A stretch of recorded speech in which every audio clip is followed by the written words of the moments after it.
June మాసంలో ముఖ్యమైనటువంటి పండుగల గురించి క్లుప్తంగా సవివరంగా సంపూర్ణంగా తెలుసుకుందాం. 6వ తారీఖు 6వ నెల 2024 తారీఖున వైశాఖ మాస కృష్ణపక్ష అమావాస్య గురువారము రోహిణీ నక్షత్రము రావడము చాలా యోగదాయకం అని చెప్పి గమనించాలి. గురుచంద్రులు ఎవరి యొక్క జాతకంలో కలిసి ఉంటే గజకేసరి యోగము అంటారు. కనుక అమావాస్య విశేషమైనటువంటి గురువారము రోహిణీ నక్షత్రంలో సంచారం చేయడం వలన మనము కాళభైరవ స్వామి వారి యొక్క స్మరణ, కూష్మాండ దీపము, సౌభాగ్య ముడుపు, హోమ కార్యక్రమంలో పాల్గొన్నట్లయితే మనకు లేనటువంటి గజకేసరి యోగం కలుగుతుందని చెప్పి గమనించగలగాలి.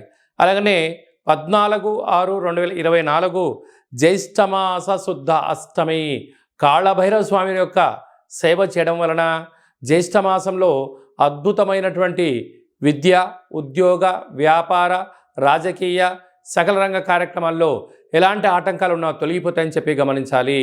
మీకు కాళభైరవ స్వామి యొక్క దేవాలయంలో ముడుపు కట్టాలనుకుంటున్నా, అలాగనే కూష్మాండ దీపం పెట్టాలనుకుంటున్నా, కాళభైరవ హోమం చేయించుకోవాలనుకుంటున్నట్లయితే ఈ కింది నెంబర్ సంప్రదించినట్లయితే మీ పేరు పైన కాళభైరవ హోమ కార్యక్రమాన్ని చేయించి వాట్సాప్ కాల్ ద్వారా మీకు ప్రత్యక్షంగా పూజా కార్యక్రమం చేయించి ప్రసాదాన్ని మీకు అందజేయడం జరుగుతుంది.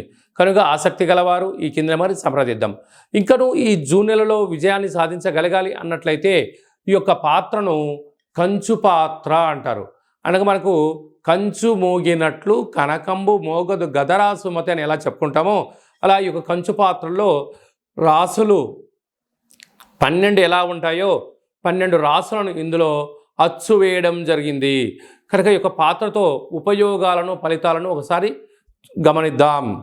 ఈ యొక్క పాత్రను ఈ కర్ర సహాయం ద్వారా ఉపయోగించడం వల్ల ఓంకార శబ్దం రావడం జరుగుతుంది అని చెప్పి గమనించాలి. ఒకసారి పరీక్ష చేద్దాం.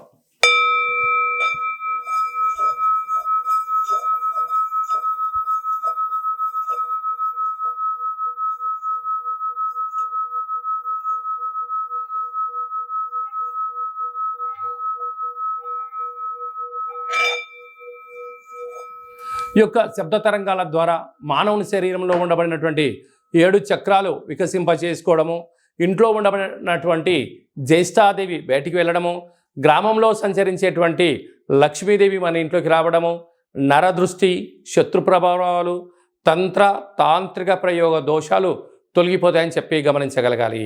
ఈ యొక్క అక్షయ పాత్రతో పాటి ఒక కాళభైరవ స్వామి యొక్క పిరమిడు, డాలరు, కంకణము, పూజించినటువంటి రక్షాబంధనాన్ని మీకు అందజేయడం జరుగుతుంది. కనుక ఇంటింటా కాళభైరవం అనేటువంటి కార్యక్రమంలో మనమందరము కాళభైరవ స్వామి యొక్క అక్షయ పాత్రను స్వంతం చేసుకుందాం, గృహంలో ఉంచుకుందాం, అష్ట కష్టాలకు స్వస్తి పలుకుదాం, అష్ట ఐశ్వర్యాలకు స్వాగతం పలుకుదాం. అలాగనే మీ వ్యక్తిగత జాతకం తెలుసుకోవాలనుకుంటున్నారా? మీరు పుట్టినటువంటి తేదీ, నెల, సంవత్సరం, సమయం మీ పేరు రాసి పంపించినట్లయితే 100 సంవత్సరాల జాతకాన్ని వ్రాసి పంపించడం జరుగుతుంది. మీరు పుట్టినటువంటి కాల సమయంలో గ్రహ గమనాలు ఎలా ఉన్నాయి, ప్రస్తుతం ఎలా ఉంటున్నాయి, రాబోయే కాలంలో ఎలా ఉండబోతున్నాయో మీకు సవివరంగా సంపూర్ణంగా తెలియజేయడం జరుగుతుంది. అలాగే చాలామందికి పుట్టినటువంటి కాల సమయంలో డేటా ఆఫ్ బర్త్లు లేనటువంటి కారణం చేత మీ పేరు యొక్క మొదటి అక్షరాన్ని అనుసరిస్తూ రాశిని తెలియచేస్తూ గ్రహస్థితి ఇప్పుడు ఎలా ఉంది, రాబోయే కాలంలో ఎలా ఉండబోతుందో అనేటువంటి కారణం చేత రమణ శాస్త్రం ద్వారా అనగా గవ్వల ద్వారా కాళభైరవ ఉపాసన చేత భూత భవిష్యత్ వర్తమానాన్ని మీకు తెలియజేయడం జరుగుతుంది.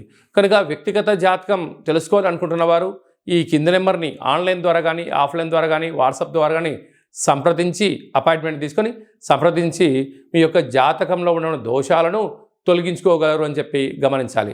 అలాగా మీ అబ్బాయి కానీ, అమ్మాయికి కానీ, పాప కానీ, బాబు కానీ పుట్టినట్లయితే వారి యొక్క జన్మనామము ఎలాంటి పేరు పెట్టుకోవాలి, ఆధ్యాత్మిక నామాలు ఏంటి అనేది కూడా తెలియజేయడం జరుగుతుంది.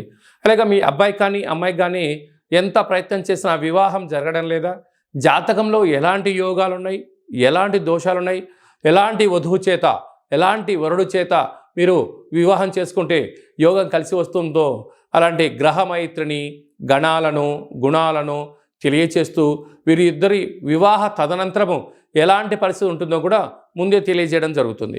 అలాగా వివాహమైన దంపతులు తరచుగా గొడవ పడడం, చిన్న చిన్న విషయాలకు ఆందోళన చెందుతున్నట్లయితే ఈ కింది నెంబర్ సంప్రదించినట్లయితే వారి యొక్క జాతకంలో ఉన్న గ్రహదోషాలు తొలగించి పేర్ల యొక్క కొన్ని మార్పులు చేయించి వారిద్దరూ శ్రీ పార్వతీ పరమేశ్వరులు ఎలా ఉంటారో అలా ఉండేటువంటి సలహాలు సూచనలు ఇవ్వడం కూడా జరుగుతుంది. అలాగా మీ అబ్బాయి కానీ అమ్మాయి కానీ చదువులతో ఉత్తీర్ణత శాతము, తర్వాత 10th క్లాస్ తదనంతరము ఇంటర్మీడియట్లో కానీ డిగ్రీలో కానీ పై చదువులో కానీ వారి యొక్క జాతకరీత్యా ఎలాంటి చదువులు చదువుకుంటే ఎలాంటి ఉద్యోగాలు వచ్చే అవకాశాలు ఉంటాయి కూడా మీకు సవివరంగా సంపూర్ణంగా తెలియచేయడం జరుగుతుంది. అలాగనే చాలామందికి వాస్తు జ్యోతిష్యం నేర్చుకోవాలి అనుకుంటున్న వారందరికీ కూడా మన యొక్క కాళభైరవ స్వామి యొక్క దేవాలయంలో వాస్తు జ్యోతిష్యం నేర్పించడం జరుగుతుంది. అలాగనే మనకు చాలామందికి కాళభైరవ స్వామి యొక్క పూజ ఎలా చేసుకోవాలి, కాళభైరవ స్వామి యొక్క మంత్ర సాధన ఎలా చేయాలి, కాళభైరవ స్వామి యొక్క మంత్ర ఉపదేశం ఎలా తీసుకోవాలి అనుకుంటున్న వారందరికీ కూడా మన యొక్క దేవాలయంలో వారి యొక్క జాతకరీత్యా కాళభైరవ మంత్ర ఉపదేశాన్ని చేయడం కూడా జరుగుతుంది. కనుక ఆసక్తి గలవారు ఈ కింద నెంబర్ని సంప్రదించగలరు. అందరికీ శుభం, జయం, లాభం జరగాలని కోరుకుంటూ ఆశీర్వచనం. ఓం దాశరథాయ విద్మహే సీతావల్లభాయ ధీమహి తన్నో శ్రీరామచంద్ర ప్రచోదయాతు. హరి ఓం. ఈ వీడియో మీకు నచ్చినట్టయితే లైక్ చేయండి, షేర్ చేయండి, మా ఛానల్ని సబ్స్క్రైబ్ చేసుకోండి. మేము చేస్తున్న వీడియోలో ఆధ్యాత్మికమైనటువంటి ధర్మ సందేహాలను అందరికన్నా ముందుగా మీరు చూడాలి అన్నట్టయితే గంట సింబల్ని ప్రెస్ చేయండి, పైన ఆలాన్ని పెట్టుకొని తెలియచేయండి. మీరు ఎవరికి భగవంతుడి యొక్క ఆశీస్సులు పొందగలరు.